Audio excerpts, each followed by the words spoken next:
In less than a week, we shall be celebrating another Rosh haShana.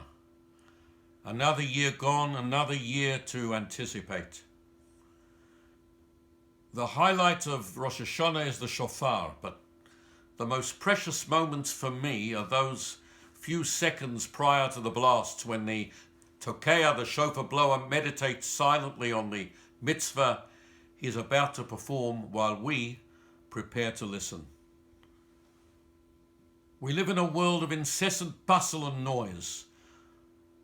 Whenever I'm walking, which is often, my fellow pedestrians appear invariably to have some device in their ear through which they're either talking or being assailed by mind-numbing high-decibel strains as they march along. We seem to be unable to endure absence of sound. We're almost afraid of silence, and we are fast losing the skill of listening. At the beginning of chapter 41 of Isaiah, the prophet exclaims in the name of God, "Hacharishu Elai, be silent and listen to me." A person who's speaking or planning his next utterance cannot concentrate on listening to somebody else. At Mount Sinai, before the Ten Commandments were spoken, the Midrash tells us, no bird chirped, no fowl beat its wings, no ox bellowed. The angels didn't sing. The sea didn't stir. No creature uttered a sound.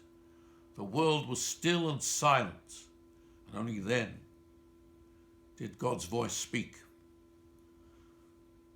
The watchword of Judaism is Shema, hear. And every morning and evening before we say the Shema, there is that double or triple second of sacred silence as we prepare to say the Shema and hopefully to hear what the Shema is saying to us. At least that's the ideal. The reality is sometimes different. But when we come to Shul on Rosh haShana and prepare for that awesome shofar experience, it can still send shivers down my spine even though I know what's coming. We can surely rediscover the magic of those few moments of precious silence and rejoice in our renewed capacity to listen to the notes of the shofar and to the music of our own souls.